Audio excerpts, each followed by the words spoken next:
Welcome to the deep dive. Today, we are strapping in for a pretty monumental journey. We're looking at a source called the Amnesia Star. And it's this philosophical narrative, but it's structured almost like, well, like a blueprint, a plan for a consciousness to experience life here. Right, on Earth. Yeah. But it doesn't even call it Earth. No, that's what's so striking from the very first page. It's the Amnesia Star, and it's described as, and I'm quoting here, among the toughest in the universe. So it's setting the stage for a very high-stakes game. The highest stakes. And the core mechanism is that you're entering a simulation that you yourself designed to have experiences you just can't get anywhere else. But here's the catch. The big one. The moment you arrive, you lose everything. Total memory wipe of who you are, where you came from. You become a physical being, a body. You become a flesh, I think is the term it uses. That's it. And that makes the mission so profound because you're willingly trying to find your true self by following this plan you can't even remember making. So what are you left with? How do you even start? Just one clue. The text says to pay close attention to your inner voice. That's the only breadcrumb trail back to who you really are. And that's what we're going to unpack today. This one entity's journey through, 7 different lifetimes, all to answer 2 huge questions. Where is God? And who am I? And like a lot of these journeys, it starts off in a very literal, almost funny way. Absolutely. The story begins, and the entity's first life is a character named Sky, wakes up, total amnesia, and just asks, where am I and who am I? So Scott, he picks up on the local ideas, the main one being this concept of a creator in the sky. So he prays. He looks for a sign. No, this entity is very action-oriented. He gets a helicopter and decides to just fly up and meet God, face to face. Which predictably does not go well. Not at all. He crashes. And this crash is the first big shift in perspective. He finds himself in what the story calls the land of strength. Okay, and what's the God here? It's this enormous captain, a giant of a man. And he proves he's a god, not with magic, but with, raw physical power. He just grabs a huge tree and snaps it in half. And that's enough to convince Sky. Completely. That's real, tangible power. So Sky changes his name to Power and starts serving this strong man. But that lesson doesn't last long, does it? It's brief and it's brutal. This so-called god of strength is just completely steamrolled by an invading nation, the nation of domination. So Power is looking for a new god again. Yes, and he finds one, a king. But this king's divinity isn't muscle. It's control, pure authority. How does he prove it? He takes Power up to a high tower, looks down at the city, and with a single command makes every single citizen bow down at the exact same time. Total, absolute control. Wow. So the search is evolving. It goes from the sky to muscle to institutional power. Exactly. But it's still a search for something outside himself. The real breakthrough happens when Power stops looking at the rulers and starts looking at the regular people. And this is where things get really interesting, right? This is where the whole direction of the journey changes. He has this huge realization. The title of the chapter is literally, There Are Many Gods. He sees that even though the king demands obedience, the people are all worshiping their own things. Every single day. He talks to a young man who says, work is everything to me, almost like a deity. It forces him to stand for 16 hours a day. That sounds familiar. And there are others? Oh, yeah. There's a man who worships a pastor, but it's really about the wealth the pastor promises. There's an old man bowing to a simple stone, believing it protects him. And then it gets even more personal. It moves into relationships. Right. One person treats their lover like a god, but then that lover turns around and worships her own child as divine. And maybe the most stark example. The man with the wine bottle. Yes. He's just swaying, saying, alcohol's like a deity. Without it, I can't breathe. So Power is just completely overwhelmed by all this. How can there be one truth if everyone is worshiping something different? He asks a friend, how can I possibly understand all these different beliefs? And the friend gives him the advice that sets the course for the next 6 lifetimes. What does he say? He says you can't understand it just by watching. You will never truly get it unless you experience being them yourself.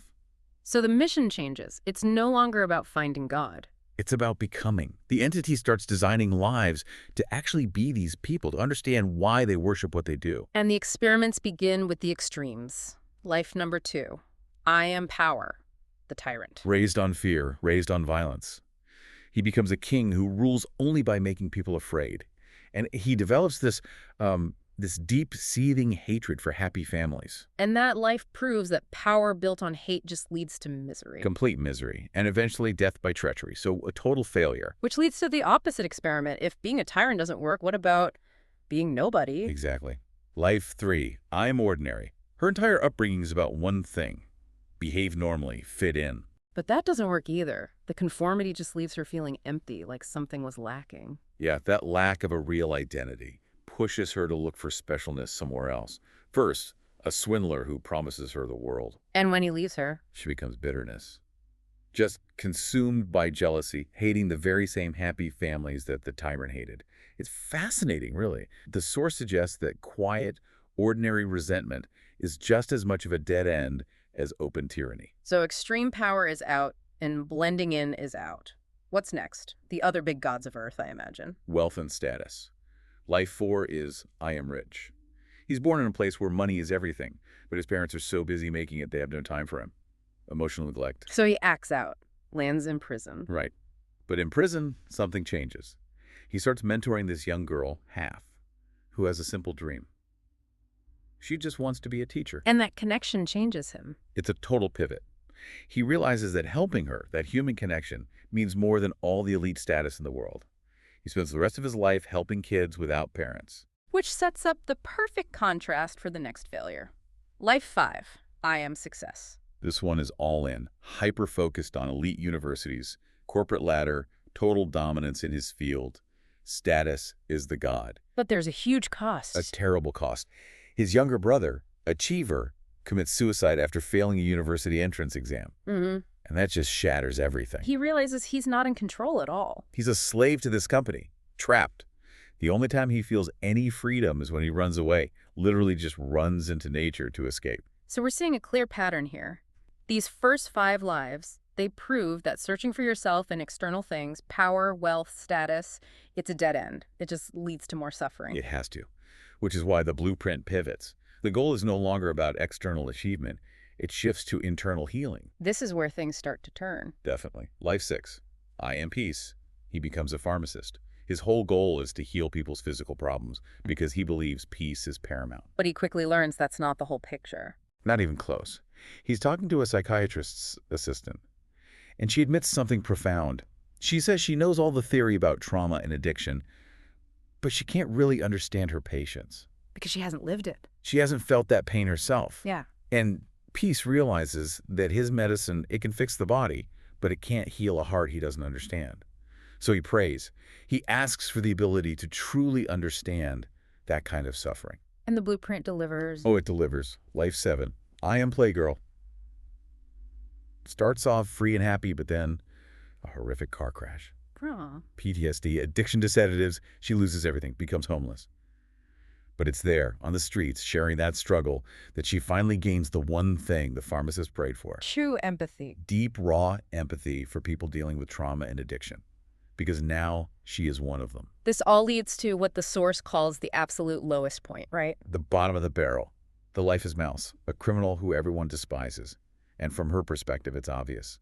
Darkness is the deity that governs this world. She's nearly killed by villagers. They're about to burn her. Yeah. But she's saved by a teacher named Half. The same Half from the I Am Rich life. The same theme, the same light. Oh. And Half tells Mouse something that changes everything. She says, I was once just like you. And then she delivers the core revelation of the entire book. What does she say? She says, light is everything. Light is the God that governs our world. Miss Mouse, God exists within us, and we must become the light, just as we are divine ourselves. God isn't out there. It's in us. And we have to become it. The effect is transformative. Mouse dies later, alone and in pain. But in her last moments, she remembers what Half said. She feels this surge of kindness, and all the pain just vanishes. And with that, the entity can finally put it all together. Yes. It returns to its higher self and understands the one single truth it's been searching for all this time. I became everyone, and everyone was me. Wow. It's this moment where all the separation collapses. By becoming the controller, it also became the controlled.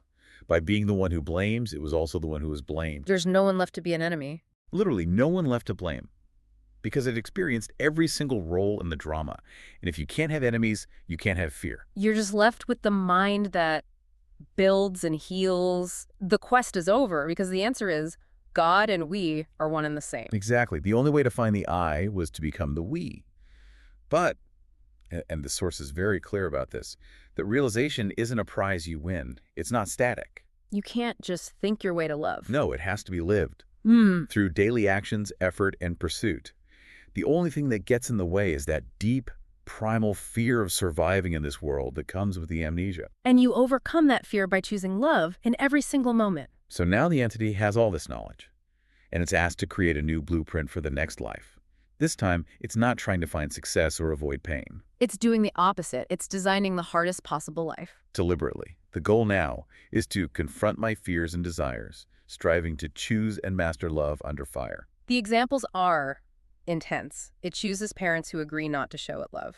Specifically, it says, to teach me how to give love to an unloved child and learn forgiveness. It designs enemies for itself, people who have agreed to pose challenges to us. And then there's the most shocking one. Yeah, the entity decides to implant cancer within its own body. Wait, it chose to implant cancer? I mean, that sounds less like a learning plan and more like self-torture. How does the text explain that? The logic is that this is the final exam. If the entity can hold on to love, compassion, and hope, even in the face of the greatest despair and physical pain the amnesia star can throw at it, then it has achieved true mastery. It's a plan built for embodiment, not for comfort. So after all that, it's ready to descend again, lose its memory all over again, but this time, knowing the truth is sealed inside its choices. It's an incredible cycle, from looking for God in a helicopter to realizing that God is the love you choose to embody in the face of suffering. And there's a really practical takeaway here for you, for anyone listening. The source says gaining a body means losing that innate wisdom. Right, so the only way to hold on to this knowledge, this lesson of unity, is through constant daily action and review. If you don't, the amnesia wins. You just revert to instinct. And instinct is fear. Instinct is fear. It's amazing how much time we spend here judging people, on their grades, their job, their usefulness. But the big takeaway from all these lives is that everyone deserves love simply for existing. No other reason required. Which brings us to our final provocative thought. After hearing about this blueprint and this cycle of learning, If every single person you meet, whether you see them as a friend, an enemy, a mentor, or a total stranger, is simply a character you cast in your own pre-designed blueprint, a relationship you crafted before you were born specifically to test your ability to choose and master love, what does that reveal about the true nature and ultimate purpose of the conflict in your life right now?